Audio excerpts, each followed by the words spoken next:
Hello, folks. It's February 5th, 2026. I'm your host, BKP, and welcome. It is time to update Georgia politics. So, first of all, before we get started, I have to say thank you to so many of you out there. I appreciate it. The daily messages: where are you at? When will you be back on the air? What's going on? You got to update us. What about this new candidate running for governor in Georgia? What about the endorsement Donald Trump just made, President Trump, in the 14th district? What about Barry Loudermilk saying he's not running for office again? What about everything, right? So I appreciate that so much. I want to thank each and every one of you. Now, every single day, I'm not for sure what time we will post the broadcast. I've been working on some things on the computer today to start putting a broadcast back together. I've been working on some things all day. So it's later in the day that I'm going to be posting this. But every single day, I'm going to be putting something up. Follow us on, you can follow us on Substack, Vora. You can follow us on Substack, Vora, at BKP Politics. You can follow us on Rumble, Voice of Rural America, YouTube, Voice of Rural America, our Facebook page, Voice of Rural America, and X, Voice of Rural America. So every single day we will be doing Georgia politics update. Now, as you well know, if you're new to the program, our regular viewers for several years, you know I absolutely follow the national politics. But we're going to stay focused on 2026 right here in Georgia. We will blend in some national things going on from time to time. On our broadcast and what we put up, we will do that. But the main thing is the main thing, and that's Georgia politics 2026, especially on the Republican side of things. In fact, I was invited to a candidate forum for Democrats, I think next month. I got an email here and I got a phone call inviting me. I'm gonna go. So anyhow, I'm your host, BKP.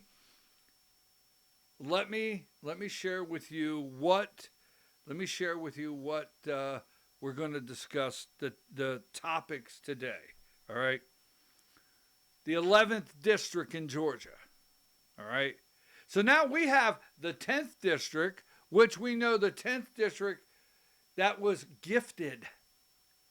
It was a gift given to Houston Gaines. We'll talk about that on a different day. Yes, the Georgia Congressional 10th District, a gift to Houston Gaines over there.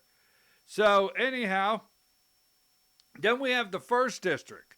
Now the reason we have the 10th District open in Georgia is because Congressman Mike Collins is running for U.S. Senate in the Georgia primary. Now we move down towards Savannah, and we get into the 1st District. In the 1st District, we have Buddy Carter, Congressman Buddy Carter. He is running for U.S. Senate right here in Georgia. So that district is open, and there's several candidates in that Republican and Democrat primary because there's no free gift.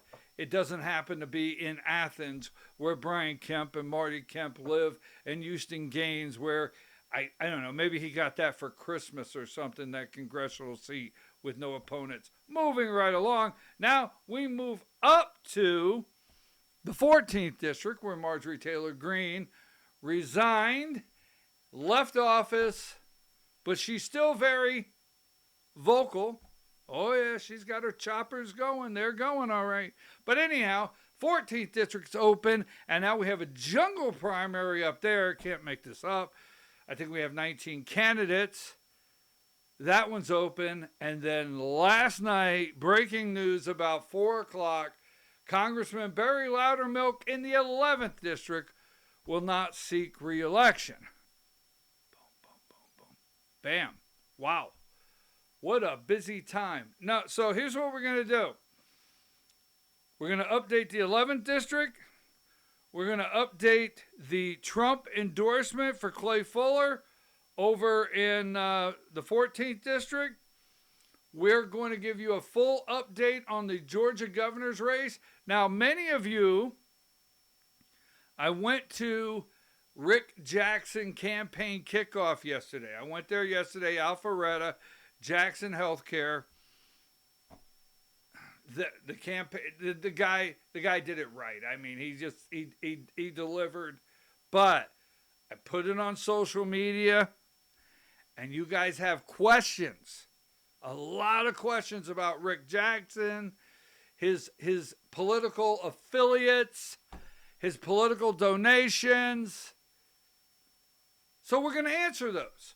And we're going to talk about the Burt Jones campaign. We're going to talk about the Brad Raffensperger campaign. Or will he be indicted? Question mark. Anyhow, so we're going to talk about that. Oh, is Chris Carr still in the race? But we're going to talk about the Georgia governor's race. And so let's start with the 11th district. Now, I'm not a real big fan of Barry Loudermilk. He's okay. So I'm not gonna say negative things about the congressman. He's not seeking reelection. But while we're on that topic, you come here for the truth. And I'm serious. That's why you're tuned in. Is because there's no other program. There's other people that do a very good job in other lanes that they work in Georgia. And then there's other people that do stuff that they have no idea how to piece the puzzle together in politics. All right? Not being ugly, but there are waste of good airtime. Just saying. I'm being nice, all right? There's a nice guy in Atlanta. What's his name? Zach Merchant. He's a nice guy. He does interviews, but he's not pulling out what's really going on. That's what we do. Now, the 11th district. We need to win the midterms in 2026, okay? That's just all there is to it. We need to win the midterm in 2026. Because if we don't, Donald Trump will be impeached. I mean, what's that guy's name? The minority leader, Hakeem Jeffries, the guy with the sombrero. Just joking. But Hakeem Jeffries, if he is the Speaker of the House on January 6th, when they gavel the new session in 2027, right? Yes. They will start impeachment proceedings on Donald J. Trump. They will. Now, Democrats indict and they put Republicans in jail. They just do. They put them in jail. They put people in jail for standing too close to an abortion clinic and praying. They put you in jail. They put you in jail for being just a little too close to the Capitol on January 6th. They put you in jail. I'm just saying.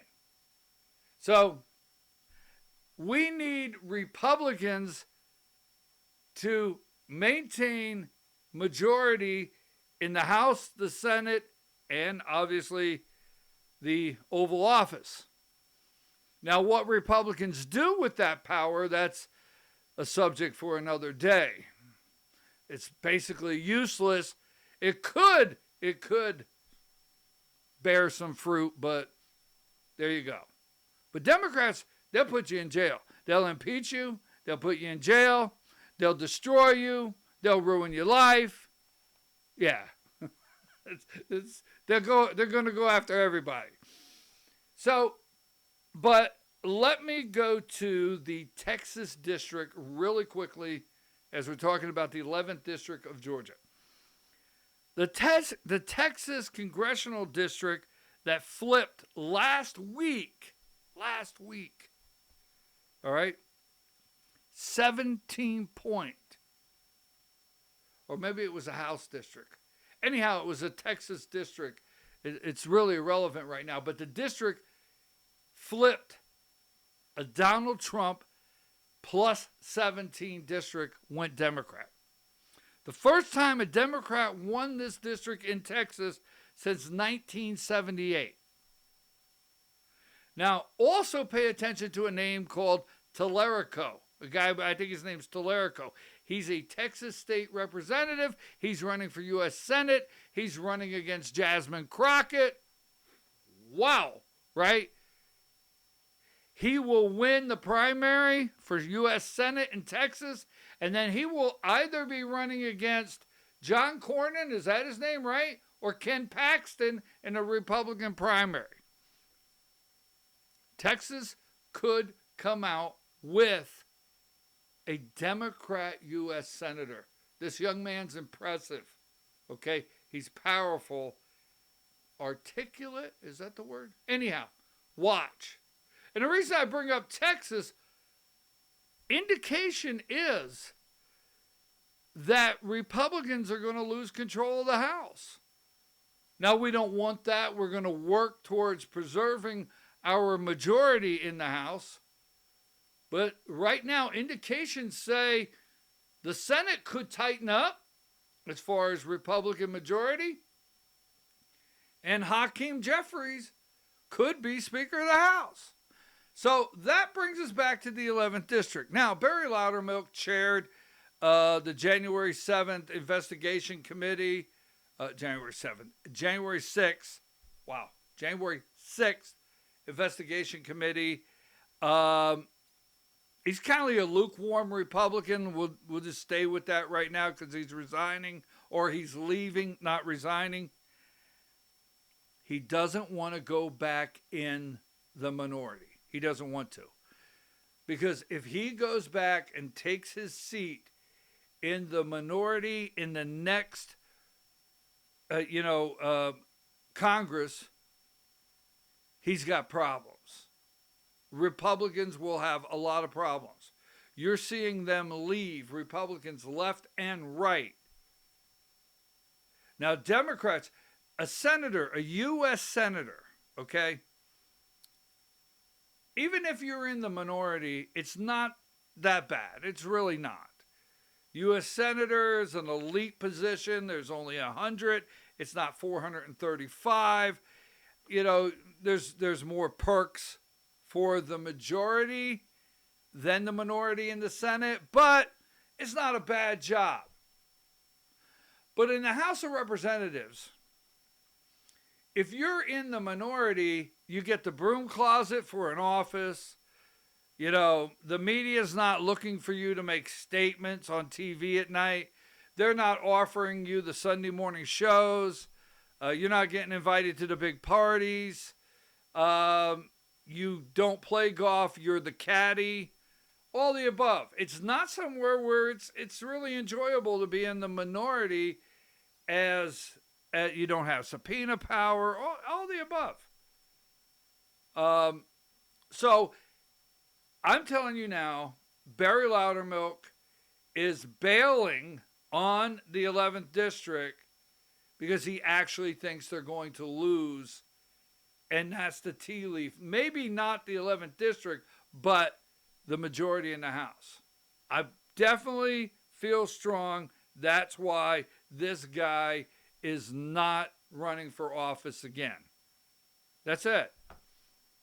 He doesn't want to be a target. Now, last, before we move out of the 11th District, if Democrats take control of the House, keep this in mind, if they take control of the House, all right, and they impeach Donald Trump, just saying, if they do that, well, you know what? Republicans will have to defend Donald Trump. And we don't have a Doug Collins up there. Remember the Jerry Nadler, the first impeachment trial where at least we had Doug Collins that really fought the good fight and gave Jerry Nadler indigestion on a daily basis. Republicans do not want to go back and defend Donald Trump. They don't. See, the first time they defended Donald Trump, they thought there was a possibility. Now, pay attention to me. I'm going to put it right out here, lay it out. You got to remember the first impeachment of Donald Trump, Republicans thought there was a good possibility that this guy get elected the second time, and they did not need problems at Donald Trump funding a primary against him. Now, we all know what happened in that second election, and we know that Joe Biden did not get 81 million votes. But that being said, don't forget, Republicans had a little different mindset in the House because they had to play it close. Because if Donald Trump goes back in for a second term and starts funding candidates against them, could be a problem. Just think that all the way through. Right now, you got to remember, Donald Trump will only have, after the midterm, 2 more years in office. All of these people, Barry Loudermilk, they don't want to go back. They don't want to defend Trump. They don't want to support him. They don't want to vote for him and against impeachment. They really don't, no matter what they say. So, Barry Loudermilk out in the 11th District. We will be able to see in the next couple days what candidates try to take these positions. Hold on just a minute. I just had something here. What did I close? Hang on. There it is. So, 11th District. We will see here soon. Barry Loudermilk. Now, let's move on to the 14th District and Clay Fuller being endorsed by Donald Trump. What we have to remember over in the 14th District where Marjorie Taylor Greene resigned, okay? What we have to remember is there will probably be four election days. Well, there'll be early voting. Let's see, there'll probably be 4 elections, we'll just say that, for completing the term and the next term. You got to remember that. Marjorie Taylor Greene resigned. Marjorie Taylor Greene did not say, I'm not seeking a second term. She resigned. So what they have to do, we got a jungle primary, we got 19 candidates. We may have, today is Thursday, we may have candidates dropping out here real soon with a Donald Trump endorsement for Clay Fuller. But the first election is to complete Marjorie Taylor Greene's term. That will probably go into a runoff, and then the winner will complete this year, 2026. Then they have to turn right around, and they have to run in May in the primary. Don't know how many candidates we'll have there. Now that will not be, it's real confusing, but that will not be a jungle primary because that'll be a regular Democrat primary and a regular Republican primary. Explaining it the best I can. In May, and then in November, in July, there would be a runoff if candidates don't meet the threshold of majority, and then in November, there'd be that election. Oh yeah, 5, that'd be 5. If there's 2 elections, 2 runoffs, and then November. Wow. That would be for the following 2 years. Are you with me on the 14th District? So, 19, 22, 48, 73, 19 candidates over there in the 19th District. 3 Democrats. We have 1 Democrat that is very well funded in the millions of dollars. We won't give him name recognition to Nick. We will not give him name recognition. You know how I am with 3 syllables. We will not give him name recognition today, but a couple $1 million, it's a pretty good chance a Democrat is one of the top tier candidates when March, when they vote. Now, Clay Fuller, Republican, he received Donald Trump's endorsement yesterday. A lot of people pulling for Colton Moore. A lot of people upset that Fuller got the endorsement. All right. But let me explain this one to you. Let me explain this one. This year, Republicans have no wiggle room. None. I think Mike Johnson has a 1 vote majority? That's it. So there's no wiggle room. Excuse me here. I'm going to freshen up my coffee. Is that okay? Can you be okay with that? Look at the mess I just made. So there's no wiggle room, right? Now, Mike Johnson, Speaker of the House, he does everything, every single thing that Donald Trump tells him to do. Boom. And Mike Johnson needs someone up there that will just vote, carry the water, and not talk back. Not think for themselves, just vote the way they need. And I'm not being negative, that's Clay Fuller.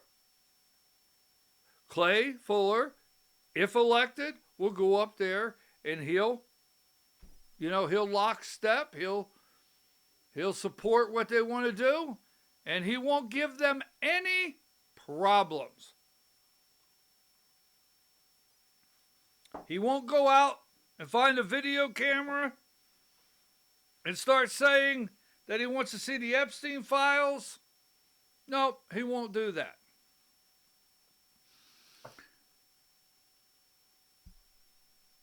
That is primarily the number one reason. And there's a handful. Clay Fuller, he showed the White House he could raise money. 2, he ran, and I think he came in 3rd when Marjorie Taylor Greene won the election in the first place, the first time. I think he came in 3rd. Then he turned around and he ran for district attorney up there in his area, up close to Tennessee, up there in the northern part of the state of the 14th district. He ran for district attorney, and he won that race. So he has proven he can win an election in a couple counties. And the guy's going to go up there if elected, and he's going to do exactly what they need done. So Donald Trump gives him the endorsement. The other thing is, I try to tell people, is politics. He's got the wife, he's got the kids, he's got the picture on the dirt road with the family. Looks like the family man. He has a good military background. He does. He's got a military. He's a veteran. Smart guy. There you go. Now, flipping over, Jared Craig never stood a chance of getting the endorsement from Donald Trump. Reagan Box, I never thought she would get the endorsement from Donald Trump. Jim Tully, get out of the race, Jim. Jim, pack it up. Get out of the race. Period. Just get out. For the good of the party, Jim, get out of the race. So I knew Jim Tully wasn't going anywhere with this. There's several in there. But Colton Moore. Now, this drills down to Colton Moore, and let me explain this. Colton Moore has a lot of support. A lot of support in the 14th district. And I want to be clear. a Donald Trump endorsement, it's not a guaranteed W. It's just not. It's not a guaranteed win. Donald Trump has an endorsement team, a team that evaluates candidates, makes recommendations on endorsements. Donald Trump here in Georgia endorsed, Josh McCoon for Georgia GOP chair. How did that work out for us? I can give you a long list of Donald Trump endorsements. I support the President of the United States. But don't think that the 14th District election for Congress is over with this endorsement. Now, why didn't Colton Moore? Why not? Colton Moore, he got arrested. He has stood up for Trump. Trump has give Colton Moore a shout out at rallies. Colton Moore has re-truth. What do you do on Truth Social? Whatever. And Colton Moore has a lot of footage where President Trump has said his name, but he didn't get the endorsement. So here's why. Now, I don't know if it's his best friend, all right? It's probably not fair to say best friend because I don't know. But I think one of Colton Moore's closest friends is a guy by the name of Matt Gertler, all right? Matt Gertler's from Rabun County, right up here in Georgia. And Matt Gertler happens to be Kentucky Congressman Thomas Massey's chief of staff. Now, Colton Moore, all right, and Matt Gertler are very good friends. And Colton Moore has an inside track where Thomas Massey's concerned. So now I can't look at the camera and tell you Colton Moore would do whatever Thomas Massey says, don't vote for this, stand up. I can't say that. But if Colton Moore gets the endorsement, he gets elected, he goes up there, and Mike Johnson says, hey, we're going to vote on this. And then the next thing you know, he's getting a call out of Thomas Massey's office saying, hey, let's push back on this one. Now, I don't know. But that's just not, I can tell you it's this simple. That's just not a risk they will take this year. It's not. Because President Trump, you may agree with Thomas Massey. You may agree with Marjorie Taylor Greene. That's not what this broadcast is about. But President Trump is spending an enormous amount of money and funding a lot of, I think even Elon Musk, they're funding Thomas Massey's opponent and trying to get rid of him. So Mike Johnson is not going to risk the rest of this year of having a member of Congress that may think on their own. And with Colton Moore, that risk is there. So I'm not talking bad about Colton. You guys know that. But, if Colton goes to Washington, D.C., and there's something on the floor, and it's not a good bill for the 14th District, and he doesn't feel it's constitutional, he tends to be the kind of guy that says, I'm going to vote no. Mike Johnson, President Trump, zero risk, no endorsement. But I'm going to wrap up with telling you, don't think the endorsement for Clay Fuller is an end-all. Now, I'm going to cover this. I may cover it tomorrow. But in the 14th District, the plan has been in place for over a year. And what is that plan? The plan has been in place for over a year for Marjorie Taylor Greene to move. I'll explain tomorrow. The plan has been well in place for Marjorie Taylor Greene to move, Colton Moore to move, and the former 14th District GOP chair, Denise Burns, to move. That plan's been in place for over a year. Now, the plan's coming together somewhat for Colton Moore, if he can win, and Denise Burns. But the original plan for Marjorie Taylor Greene did not come together. I'll explain tomorrow. 14th District, do not get all concerned. Let me see about my notes here. Don't get concerned. Race is not over. If you support Colton Moore, now I'm not saying anything negative against Clay Fuller.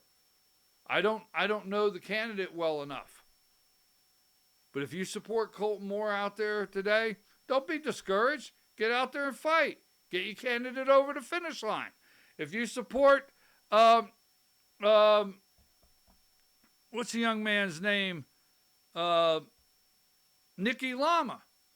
If you support Nikki Lama, former Dalton City Council member, go out there and get him over the finish line. He's a nice guy. If you support Reagan Box, get out there and get him over the finish line. Do it. Get her. If you support Reagan Box, go get her over the finish line. If you support Jim Tully, call him and tell him to get the hell out of the race. Moving along. Okay, so now,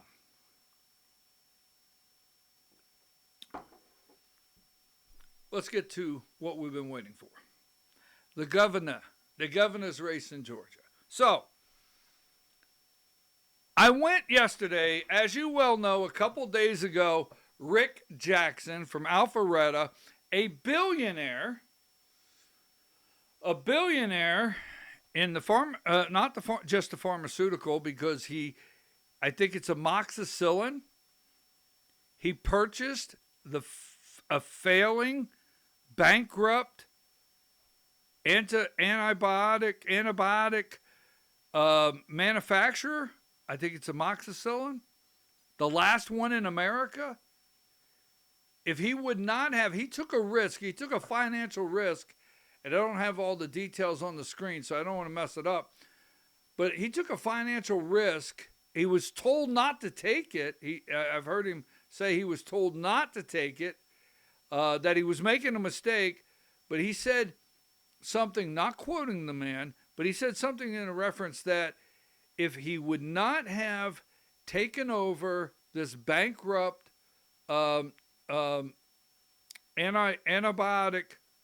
manufacturer, America would have zero.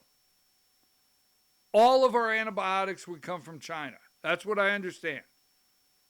But that being said, Jackson Healthcare over in Alpharetta, man is a billionaire. He jumped into the governor's race.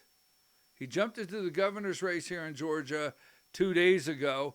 He came out with a blockbuster 3-minute intro talking about, growing up in a children's home in the foster care system in Georgia, and also growing up in the projects. He's got a really good story. Then he turned right around and they rolled out the red meat and an ad for 30 seconds, basically calling Brad Raffensperger a traitor. They rolled that right out. Then he had a campaign kickoff yesterday, and he pretty bold comments. Now, let's move along. He's in the race. He's a billionaire. So we have Burt Jones. Burt Jones is down in Butts County. He's the lieutenant governor of Georgia. There has been Georgia Integrity Project, is that what it is? Has already spent somewhere around this dark money that Josh McCoon is out there every day. He's the chairman of the Georgia Republican Party, and he's out there every day trying to find this Georgia Integrity Project, whoever they are, that's spending $14 million attacking Burt Jones. All right? Data centers. May I say data centers? May I say certificate of need legislation to help build a hospital? List goes on, right? You have seen the ads. You've had the text messages. You know the attacks on Burt Jones. Now, he's a lieutenant governor of Georgia, running for governor. His dad is very, very wealthy, Bill Jones. All right? Now, Lieutenant Governor Jones is wealthy in his own right, but his dad is very wealthy. Now, moving right along, then you have Brad Raffensperger. Now, this is a question mark. I don't know. Don't go quoting me. But I have to tell you, with what is breaking out of Fulton County and the cover-up, don't forget, Joe Rossi always said, and I can look you right in the eye and tell you, I've had conversations with Joe Rossi. He has said, this is not just about the ballots, it's about the cover-up. The extent they went through to cover up the 2020 corruption, election corruption, and stop you and I. When I say you and I, the good people of Georgia, it would take 2 hours to identify Joe Rossi, Kevin Mockler, David Cross, Garland Favorito. I mean, I don't want to keep going, and I apologize if I left you out, but some good people, not the grifters. You know who you are. The grifters been hanging on like a leech to election integrity. All right, moving right along. So, back to the governor's race. So you got Brad Raffensperger running for governor. And then you have Chris Carr. Now, I think Chris Carr should get out of the race. Now, I know you're yelling and saying, Brad Raffensperger, he doesn't have to get out of the race. He's just going to go to prison. I don't know. Maybe. I don't know. But Chris Carr, I don't see a lane. Now, back to Rick Jackson. So he's running for governor, and you got to ask yourself why. Because what I've not put into the mix yet is what? I haven't put in the mix that Burt Jones is endorsed by Donald Trump. Now, last week, Burt Jones put out a reminder video where he put out a video, let me remind all of you, I have the Donald Trump endorsement, when he was up in D.C. Sources also say he was up in D.C., and when he gets close to the president, he says Greg Dolezal, running for lieutenant governor. We'll get into that, I promise you. Maybe tomorrow. I got to have something for you to come back. But that being said, now come on. You guys know the weasel. Who's the weasel? Okay, thank you. Greg Dolezal. So Dolezal, Burt Jones, moving right along.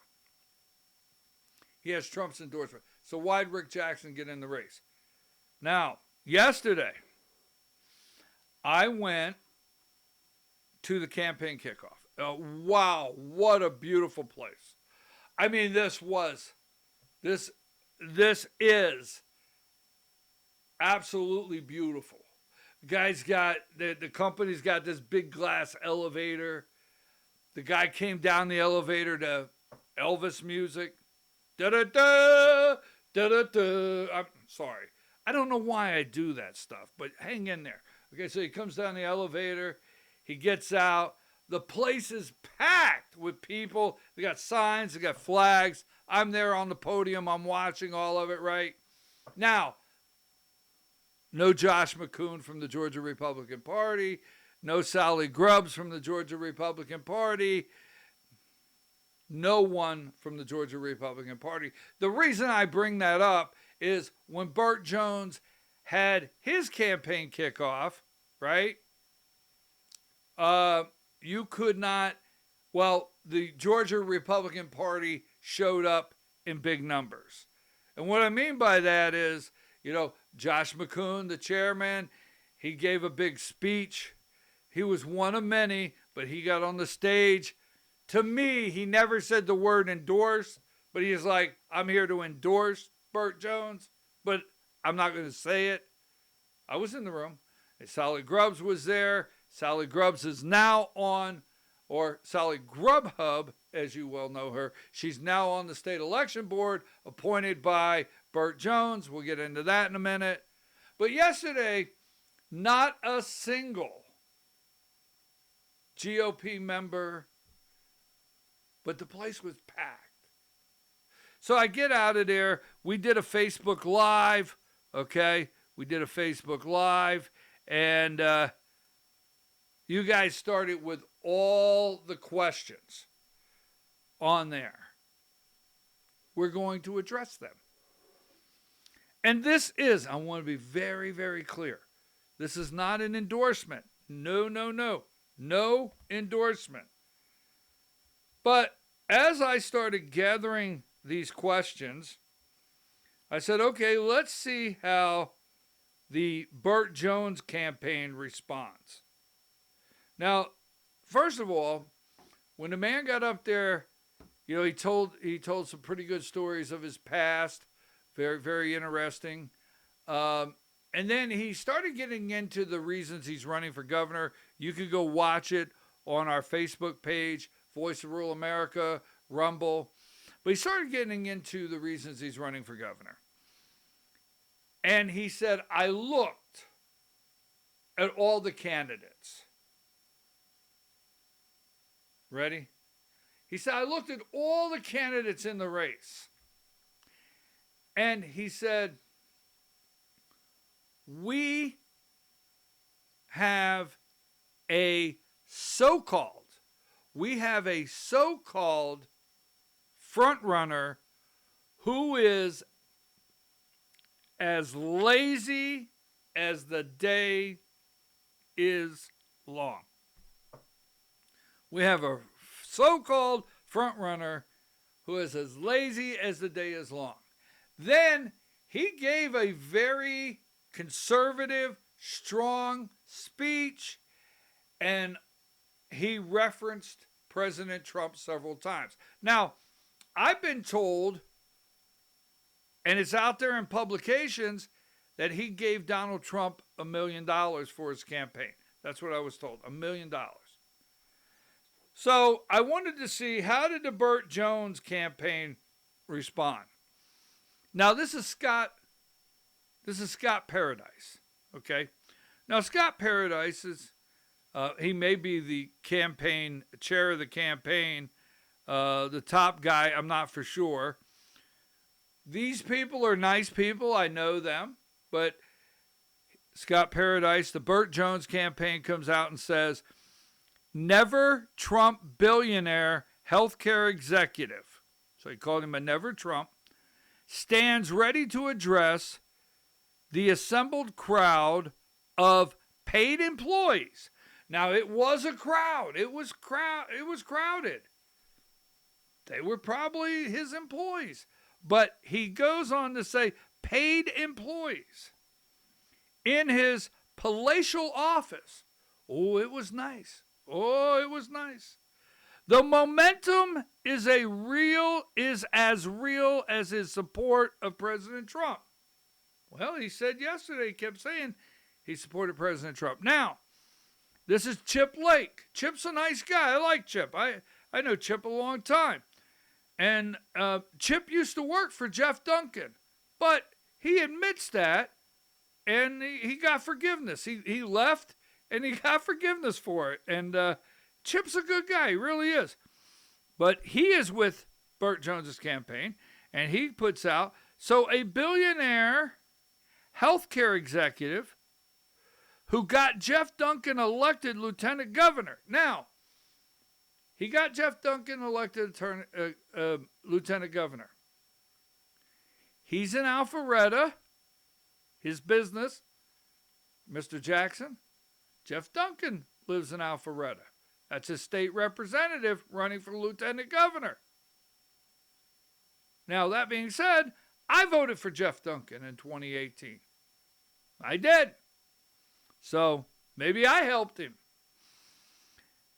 He did a rally with his paid employees at his office during work hours, in between servicing taxpayer-funded state and federal health care contracts. All right, so that's what the Burt Jones campaign came out with yesterday. Then my favorite message from one of my favorite viewers of all time. Great guy, but he kind of went after BKP. He went after moi, right? You're kidding, right, BKP?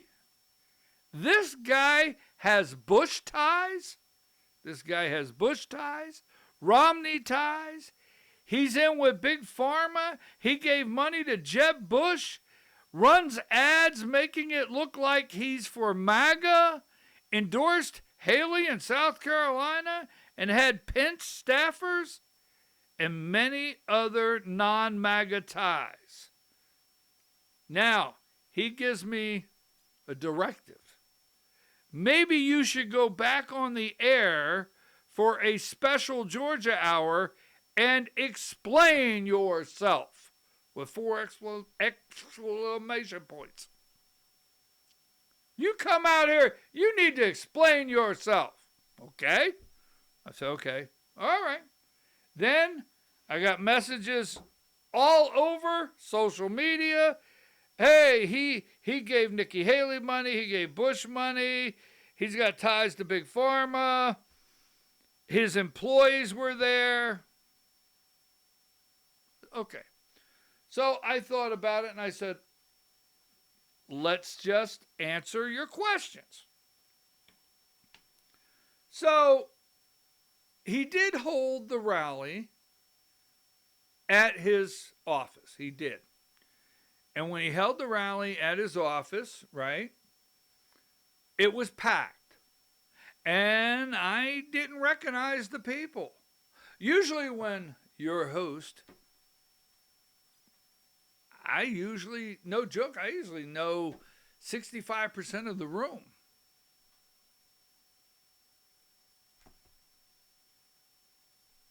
Not yesterday. That could be accurate. But, so I got to thinking, fancy office, elevator. He made an entrance much like Trump. Had the media there. So here's the first thing I'm going to answer for you before you pass judgment on this candidate. Because remember, my president, Donald J. Trump, and yours, who we endorse, support, and continue to support, right? I asked AI a question. When Trump came down the escalator in 2016, most of the people were Trump employees. I asked AI come back and said, evidence. Evidence confirms that the crowd present for Donald Trump's iconic June 16th, 2015 escalator ride and presidential announcement at Trump Tower was not entirely organic and included paid attendance. Paid actors, reports indicate. Investigations confirmed that the campaign hired a casting firm to provide people to act as enthusiastic supporters, offering $50 to attend and wear t-shirts, carry signs, and cheer. The crowd, the audience considered of a mixed people included Trump's staff, family, bewildered tourists, and individuals hired through the casting firm Extra Mile to fill out the lobby. Admissions.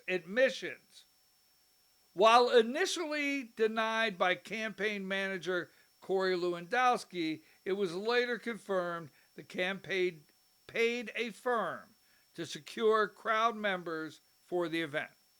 So I'm not being negative, but Donald J. Trump, my president, that I've always supported, I've supported Trump since the day he came down the escalator, but he was in this very palatial, or however you pronounce that, fancy, that's what we say back home, office, Trump Tower, came down a golden escalator, and it's reported the crowd wasn't organic. All right? So I just want to say, I'm not saying, hey, you judge Rick Jackson the way you want to judge him for his kickoff yesterday. Then I got to thinking, in 2016, a lot of my friends were supporting Ted Cruz. A lot of my friends. And some supported Jeb Bush. Some supported little Marco. Do you remember when Nikki Haley, if memory serves me right, go back, check my memory, Nikki Haley in South Carolina as governor endorsed little Marco? Just saying. Do you remember that? Did it happen? Just look. Right? That's what Trump called him, little Marco. Now, the guy little Marco, right? The amnesty guy, right? Has now been elevated from Trump because before Trump ran for office, as far as the base is concerned, most people were finished with Marco Rubio. Now, every single cabinet meeting that Donald J. Trump holds, Marco Rubio sits right here. Just saying. Right? So, I remember all of my friends, or most of them, supporting other candidates. Donald Trump gets the nomination. I heard everything from he's going to turn on us, he's a Democrat, he's not a real Republican. Everything. You know it, you know it, you know it. Look in the mirror and admit it to yourself. So, I started looking at all the social media attacks on Rick Jackson, that he gave money to Jeff Duncan, and he gave money to Nikki Haley, and he gave money to Jeb Bush, and he knows the Bush family, and I said, okay. So let's look at our president that you and I support. He gave, he gave Charles Rangel $15,000. He gave Chuck Schumer $9,000. He gave Hillary Clinton $9,000. Also went to Chelsea Clinton's, right, wedding. He gave Dirty Harry Reid, these are Democrats, $8,000. He gave John Kerry $5,000. He gave the Wiener, remember the Wiener, right? Uma Abedin's husband, the laptop Wiener, Anthony is his first name, gave the Wiener $4,000. He gave Joe Biden $1,000. You go down to Republicans. He gave Mitch McConnell, this is Donald J. Trump, $6,200. He gave Lindsey Graham, and he endorsed Lindsey Graham. Whew. Serenity now, serenity now. He gave Lindsey Graham $2,600. He gave George W. Bush $2,000. Can you believe that? Now, Andrew Status Cuomo, the Cuomo, he gave him $30,000. He gave Terry McAuliffe when he ran for governor of Virginia, $25,000. He gave Crazy Eddie, Ed Rendell, $27,000. He gave, Cuomo another $6,000. Cuomo another $20,000. Well, I'll be damned. He gave Kamala Harris $6,000. Donald Trump gave Kamala Harris $6,000. Let's see if there's anybody else here I want to roll out. He gave Scott Walker up in Wisconsin, Paul Ryan friend, $10,000. Wait a minute. He gave Nikki Haley $3,500. Then he gave Nikki Haley another $3,500. Then he gave Mike Pence money. Then he gave George W. Bush money. Then he gave Jeb Bush money. Interesting. Now, I'm not criticizing Donald J. Trump. I'm not. Nope, not at all. He came down the golden escalator with Melania in a fancy building. He did not have an organic crowd. He announced he was running for president of the United States. We supported him. We got behind him. Right? We know Joe Biden didn't get 81 million votes in 2020. But yesterday, the only thing I'm saying is if you're out there right now and this guy's a billionaire. Now, the last thing I will say, you got to be honest. You got to look in the mirror. You have to. You could be mad at me. You could say things to me. But truth.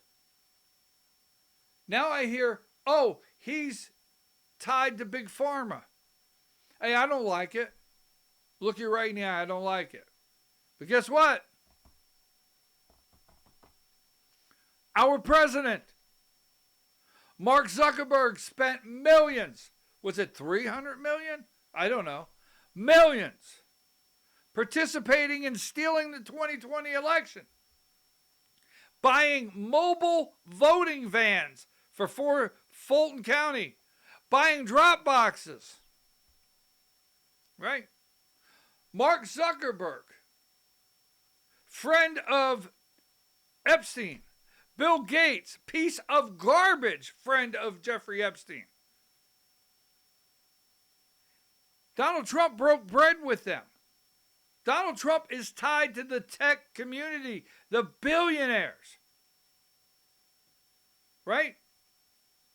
The guy from BlackRock, forget his name. David Becker, Larry Ellison. He sit right here. Mark Zuckerberg sit right here. Donald Trump said, pass me a roll at dinner. So yes, this guy has big pharma ties. I agree with you.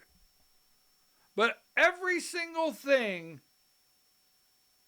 that Rick Jackson was attacked on yesterday on social media, just saying, I have seen that act before. He happens to be my president, a billionaire. Now, I don't know if Rick Jackson was ever a Democrat. I don't know. Donald Trump.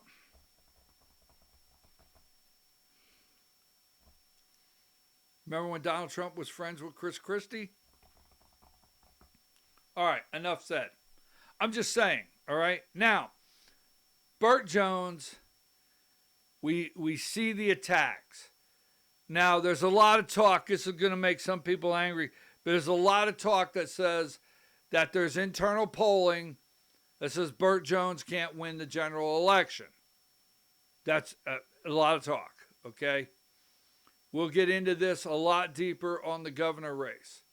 Now, my one major concern is this, that what will happen is Rick Jackson and Burt Jones could split some vote and put a lane down there for none other than Brad Raffensperger.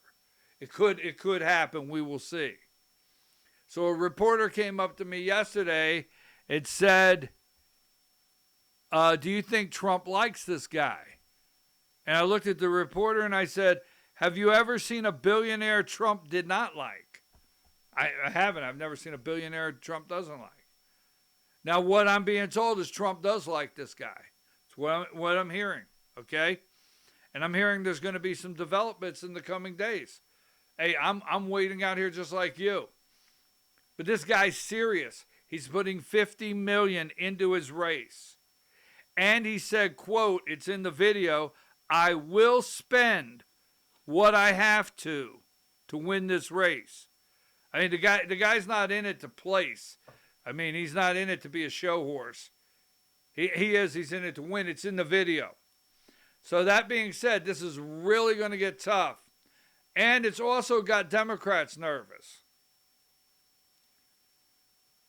I can tell you, how do I put this? Democrats are signaling in the undercurrent that they want to run against Burt Jones. That's what they're signaling. So he called Brad Raffensperger a traitor. Well. Now, the one thing, and we're going to get much deeper into this, going to get a lot deeper into this, but one thing is Josh McCoon, chairman of the Georgia Republican Party, Sally Grubbs, first vice chair of the Georgia Republican Party. Let me say this, and I will elaborate. And you can send me messages. I keep my number at the top of the screen. You know, I didn't put my email. I'll give that to you in a minute. But you can send me messages, because the one thing about this show is, you know, it's a conversation. You can argue with me. I'm for sure I'll get the attacks. I get the fat, and I get the, I get the old man, and, I get all the attacks, right? But that being said, you know the deal here on this program. It's a conversation. I want to hear from you. I want to hear your side of the story. Because it's like I always say,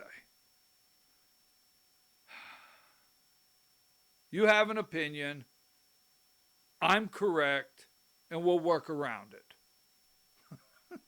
Sorry. All right, moving right along.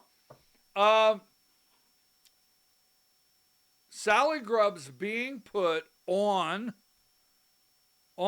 the state election board by Burt Jones was a political stunt. Okay? And I'm going to tell you right now, I will not carry a politician's water. I will not. Okay? I won't do it.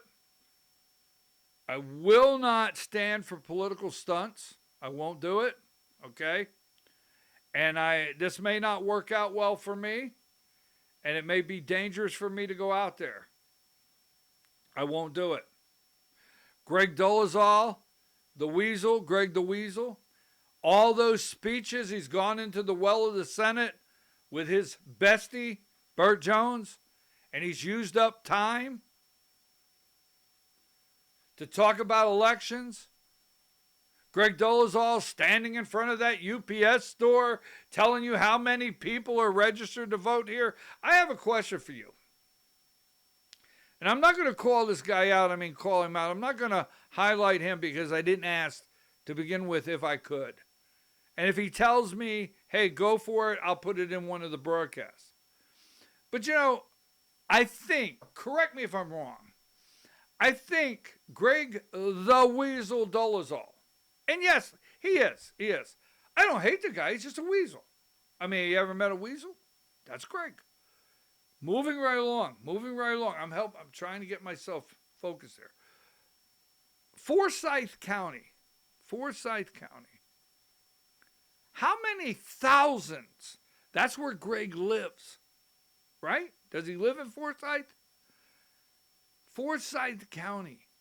Thousands and thousands of voter registration challenges.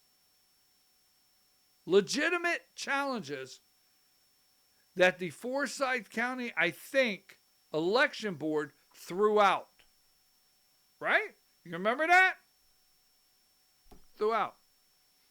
Did Greg go to the election board and say, what's going on? Did he do a video saying what's going on? I don't have time for political stunts. I don't. And I don't have time for anyone using the theft, the rigged, stolen 2020 election from you, we the people. I don't have time for some shit-ass politician to stand up and act like they're so damn concerned now, and they're going to do things to right the ship now when they've had years. Now, I'm just not going to do it. I'm not. I don't know where that come from. I probably should back away now. So we will continue to highlight some of these things, trying to bring this back into focus. Let me give you a couple things we're going to do next. Yes, Sally Grubhub, political stunt. Now, I will tell you this. She should win, what is it, an Oscar? There should be a category in Georgia for Grifter of the Year. And trust me, I got the nominees. Woo-hoo-hoo. We should have an award show. Our next award for Grifter of the Year in Georgia, who leached on to anything they thought they could turn into a dollar. That's another category. Then we have the Political Stunt Drama of the Year. And the nominees are Political Stunt Drama of the Year. And the nominees are, who's the winner? And the Oscar goes to Sally Grubbs. All right, so here's what we're going to do. Every single day, I'm going to come on and do a broadcast, and we're going to stay focused. We will have some national stuff in here. We're going to stay focused. Our main focus will be Georgia politics. If something's going on in Georgia politics, you hear something, you have a race in your neck of the woods, jungle primary, whatever you hear, text me 706-889-9700. Email me bkp@bkppolitics.com. Follow me. Go to my Substack. All right. Every day, I don't know exactly what time, but we will post on a daily basis. We're going to discuss maybe tomorrow. I think we'll get into it tomorrow. But coming up, we're going to discuss the Washington Post and the AJC layoffs. Okay? Now, the Washington Post and the AJC are making they're massive layoffs now. And the AJC quit actually printing a paper at the end of last year. I'm going to bring you into what exactly is going on with that. Are they finally going under? Property tax. The shift. Now, if you think a politician in Atlanta is going to lose a dollar, I think when I do my property tax segment, I'll bring the 3 cups, right? And we'll put property tax here, and we'll go like this, and we'll let you guess where the property tax is, right? Because here's the end all. The property tax will not disappear. It'll just turn into something else. It's a political stunt. It's a shift in the way they collect taxes. But if you sit here today and you believe that schools, counties, cities, these municipalities, if you sit here today and think if they bring in $10 million, they're going to be okay with $9 million. So let me ask you a question. Let's use $10 million for an example. If you bring in $10 million and you have a bill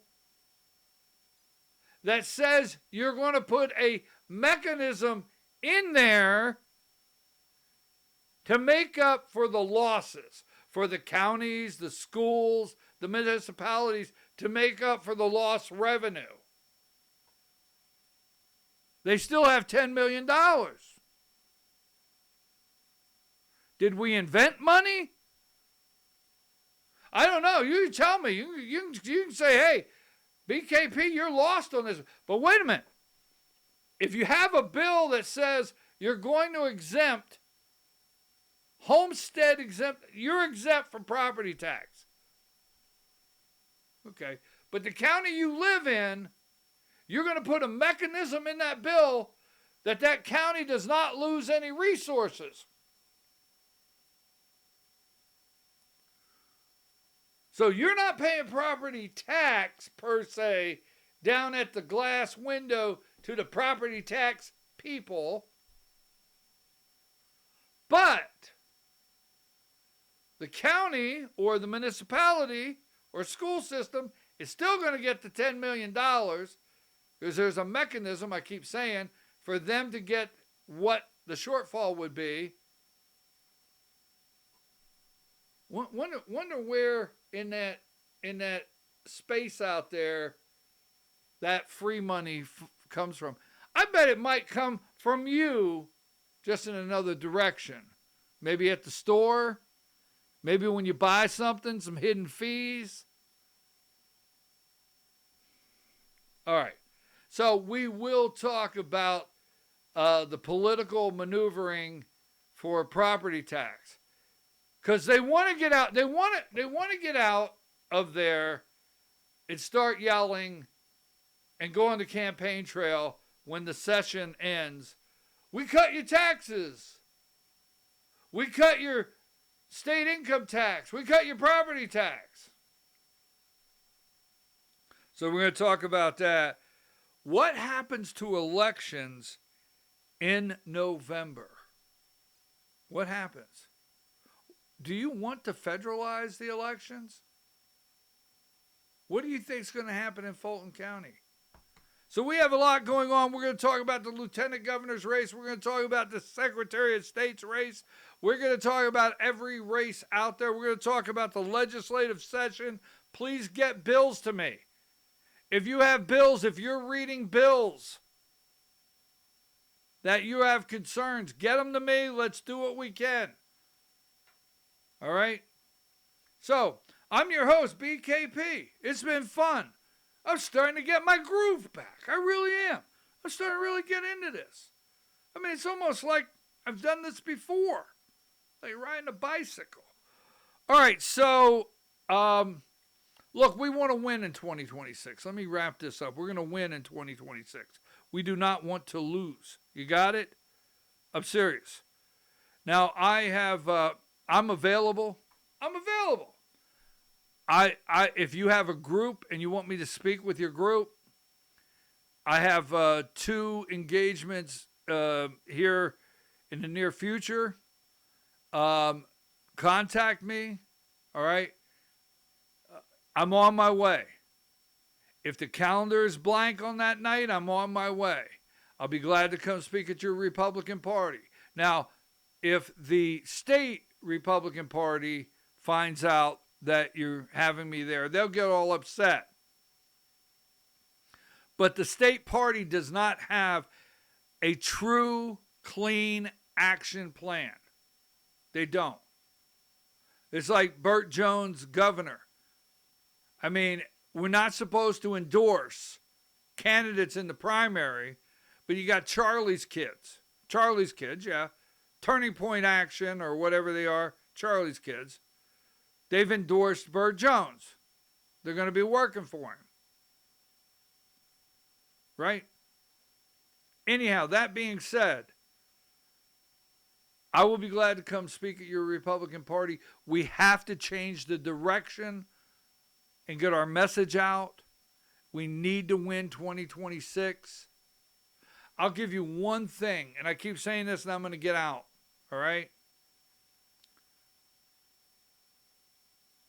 The leadership fund. Right? The leadership fund. That Brian Kemp, the governor, the Speaker of the House, John Burns, and the Lieutenant Governor, Burt Jones, has available. The leadership fund. A Democrat becomes governor. Guess what that Democrat has access to? Leadership fund. That's right. We've got to turn this ship around and put Republicans back on a winning track. And there is a plan out there, and it can happen. All right, folks, do me a favor. Go to Substack. Follow our Substack. Donate. Please, if you can, please donate. The wheels are turning. We're doing shows. I'm going to political events. Let me know, again, in your neck of the woods, if you have a political event, you want me to come down, you have candidates coming you want me to meet, let me know. I guess, let's see, I'm out. BKP politics. We're out.